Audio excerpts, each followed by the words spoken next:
오늘 우리에게 주시는 하나님 말씀 다 함께 봅니다. 오늘 우리에게 주시는 하나님 말씀은 창세기 7장 1절부터 12절입니다. 그러면 다 함께 읽습니다. 여호와께서 노아에게 이르시되 너와 내 온 집은 방주로 들어가라. 이 세대에서 내가 내 앞에 의로움을 내가 보았음이니라. 너는 모든 정결한 짐승은 암수 7씩 부정한 것은 암수 2씩을 내게로 데려오며 공중의 새도 암수 7씩 데려와 그 씨를 온 지면에 유전하라. 지금부터 7일이면 내가 40주야를 땅에 비를 내려 내가 지은 모든 생물을 지면에서 쓸어 버리리라. 노아가 여호와께서 자기에게 명하신 대로 다 준행하였더라. 홍수가 땅에 있을 때에 노아가 600세라. 노아는 아들들과 아내와 며느리들과 함께 홍수를 피하여 방주로 들어갔고 정결한 짐승과 부정한 짐승과 새와 땅에 기는 모든 것은 하나님이 노아에게 명하신 대로 암수 2씩 노아에게 나와 방주로 들어갔으며 7일 후에 홍수가 땅에 덮이니 노아가 600세 되던 해 둘째 달 곧 그 달 11의 날이라. 그 날에 큰 기품의 샘들이 터지며 하늘의 창문들이 열려 40주야를 비가 땅에 쏟아졌더라. 아멘. 오늘 말씀의 제목은 방주로 들어가라입니다. 그러면 본문 말씀을 통해 함께 은혜 나눕니다. 오늘 성경을 보면 여호와께서 노아에게 이르시되 너와 내 온 집은 방주로 들어가라는 그런 말씀으로 시작을 합니다. 여호와께서 이제 노아에게 방주를 지으라고 말씀하셨는데 방주를 지으라고 말씀하신 것만이 아니라 방주로 들어가라는 말씀을 하셨습니다. 그러니까 방주를 짓는 것만 아니라 방주에 들어가는 것, 방주에서 사는 것, 방주에서 나온 것, 나와서 삶을 사는 것, 이 모든 것 하나님께서 명령하신 말씀이고 그 명령에 노아는 순종했던 것이고 순종함으로 말미암아 구원받은 것만이 아니라 모든 걸 보존하게 됐고 모든 게 번창하게 되었다는 그런 말씀입니다.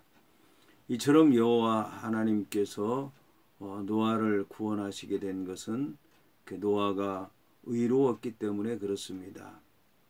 노아라고 하는 사람은 의로운 사람이었고 또 흠이 없는 사람이었고 흠이 없어 완전한 사람이었고 그 다음에 하나님과 동행한 사람이었습니다. 이처럼 노아가 의로운 사람이었고 완전한 사람이었고 또 하나님과 동행하게 된 것은 그가 하나님의 은혜를 입었기 때문에 그렇습니다. 하나님께서 은혜를 베푸셨다는 얘기는 그를 불쌍히 여겼다는 그런 말씀입니다. 노아를 불쌍히 여겼다는 얘기는 노아가 하나님을 믿는 가운데 고난 가운데 있었다는 것을 얘기하는 것입니다.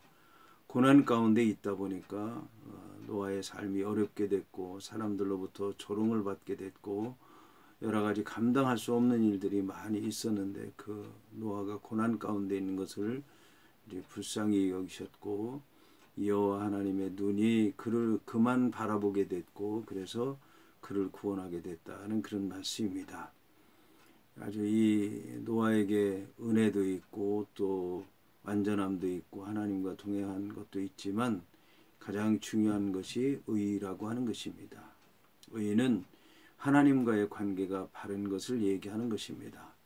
하나님과의 관계가 바르다고 하는 것은 죄가 없다는 것을 얘기하는 것인데 죄가 없다는 얘기는 원래부터 죄가 없다는 말씀이 아니라 죄가 있는 가운데서도 의롭다 여김을 받았다는 말씀입니다. 죄 가운데서도 죄가 없다고 여김을 받고 의롭다고 인정을 받게 된 것은 그가 그 인간의 연약함, 부족함, 허물이 많은 것을 고백하고 하나님을 의지하고 주님만 따랐을 때 의롭게 된 것입니다. 관계가 의로워야만 복을 받는 것입니다. 하나님과의 관계가 의로워야 되는 것이고 사람들과의 관계에서도 의로워야 되는 것이고 세상의 관계에서도 의로워야만 온전한 복을 받을 수 있다는 말씀입니다. 이에 이제 노아는 정결한 짐승은 암수 7씩, 부정한 것은 암수 2씩 데려오게 됐는데, 부정한 정한 것은 하나님 앞에 드리고 또 먹고 씨를 보존하기 위한 것이고, 부정한 짐승도 역시 이 부정한 짐승은 씨를 보존하기 위한 것입니다. 부정한 것이 비록 2씩 있기는 하지만 정결한 짐승이 많기 때문에, 숫자가 많기 때문에 하나님 앞에 드리고 또 먹고 씨를 보존한다 할지라도 부족함이 없도록 하기 위해서 하나님께서 배려하신 것입니다. 그런데 부정한 것은 더러운 것을 얘기하는 게 아니라 정결하지 못한 것을 얘기하는 겁니다. 가축 가운데서도 소, 염소, 양이 아닌 그런 가축들, 노새라든지 낙타라든지 이런 것은 더러운 짐승은 아니고 부정한 짐승이라고 얘기할 수 있는데, 성경에서는 더러운 것도 드리라고 얘기하지는 하지 않고 부정한 것을 드리라고 이제 말씀을 한 것입니다. 자, 공중의 새도 암수 7씩 데려와 그 씨를 온 지면에 유전하게 하라 하시면서, 지금부터 7일이면 내가 40주야를 땅에 비를 내려 내가 지은 모든 생물을 지면에서 쓸어내리라. 40주야, 40일, 40일 밤, 하루도 잠시도 끊이지 않고 계속해서 비가 내릴 것이다 라고 하는 그런 말씀인 것입니다. 자, 이에 이제 노아가 여호와께서 자기에게 명하신 대로 다 준행했는데, 그때가 이제 600세였고 땅에 홍수가 있었다라고 얘기를 하고 있습니다.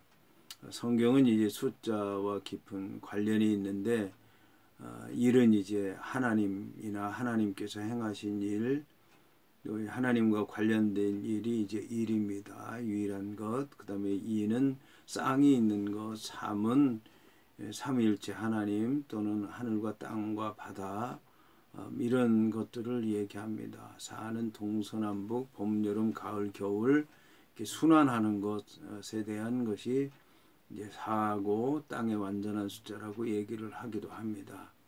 이 숫자가 더해지거나 빼지면서 이제 또 의미가 약간 달라지기도 하는데, 7이라고 하는 숫자는 3과 4가 더해진 숫자고 12는 3과 4가 곱해진 숫자이기도 합니다. 땅의 숫자 또 하늘의 숫자가 더해지고 곱해진 것입니다.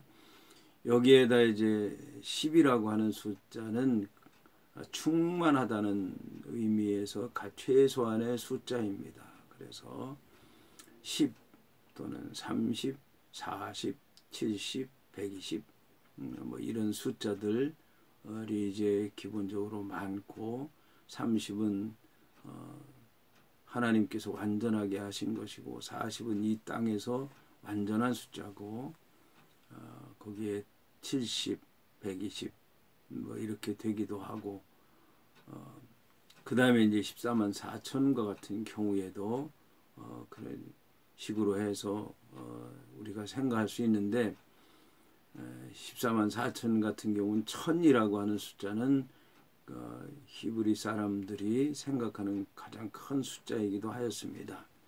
하여튼 이렇게 해서 600살이라고 하는 건 그러고 보면은 이제 아주 6이라고 하면 충만하지 못한 숫자 가운데서 큰 숫자잖아요. 7에 못 미치는 숫자, 고난의 숫자라고도 얘기할 수가 있는데, 이 고난의 때에, 홍수의 때에, 멸망의 때에 들어갔다라고 볼 수가 있습니다. 노아는 아들들과 아내와 며느리들과 함께 홍수를 피하여 방주에 들어갔고, 말씀에 순종해서 들어간 것이죠.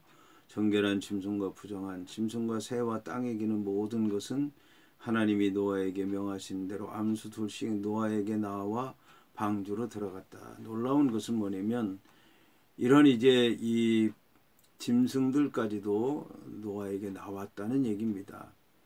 그래서 방주로 들어갔다는 얘기인데, 이게 노아의 힘으로 된 것이 아니라 하나님의 말씀에 순종해서 된 것입니다. 노아가 하나님의 말씀에 순종하니까 가족들도 순종하고 피조물까지도 순종해서 정결한 것은 7쌍씩 자기들이 알아서 들어가고 부정한 것은 2쌍씩 자기들이 알아서 들어가고 놀라운 역사가 일어나게 되는 것입니다. 이것이 바로 순종의 역사라고 하는 것을 우리가 알 수가 있습니다. 그리고 이제 7일간의 이제 기다리는 기간이 있었고 7일 후에 이제 홍수가 있었다고 얘기를 하고 있습니다. 7일간의 그 마지막 기회를 하나님께서 주셨는데 그게 이제 한 주간 안식일이 돌아오는 때를 이제 얘기하는 것입니다. 그래서 하나님께서 이제 미리 예고하시고 그때에 맞춰서 또 들어가시고 그래서 새로운 한 주가 시작되고 거기서 이제 그들이 피하게 돼서 멸망 가운데서 그들이 살아남게 된 것입니다.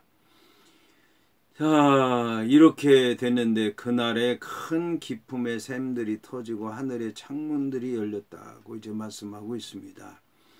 놀라운 것은 이제 큰 기쁨의 샘들이 터졌다는 것입니다. 샘들이 터졌다는 얘기는 샘들이 찢어졌다는 얘기예요. 샘들이 찢어져서 물이 밑에서 넘쳐가지고 차고 넘쳤다는 얘기고 하늘의 창문들이 열렸다. 하늘은 궁창이라고 얘기를 했는데 궁창의 창문들이 열렸더라. 그 하나님께서 지으신 하늘의 창문들이 얼마나 컸겠습니까? 밑에서 샘들이 터져서 올라가고 하늘에서 창문들이 열려서 비가 쏟아졌는데 그게 어마어마한 홍수의 비, 밀려드는 그런 비, 감당할 수 없는 비 때문에 이렇게 된 것입니다. 놀라운 것은 이 창세기 1장을 보게 되면 2절에 땅이 혼돈하고 공허하며 흑암이 깊음 위에 있었다라는 그런 말씀이 있는데 바로 이제 그 말씀처럼 이 지구가 땅 아래에 샘들이 터지고 하늘에 창들이 열려서 물이 쏟아짐으로 마치 하나님께서 세상을 창조하기 전에 땅의 모습처럼 그렇게 된 것을 볼 수가 있습니다. 이래서 40주야를 비가 땅에 쏟아졌다는 말씀을 하고 있습니다. 이렇게 하나님께서 심판을 하신 것은 인간의 죄악이 그만큼 차고 넘쳤다는 말씀인 것입니다. 인간의 죄악이 차고 넘친 만큼 하나님의 심판도 차고 넘쳤던 것입니다.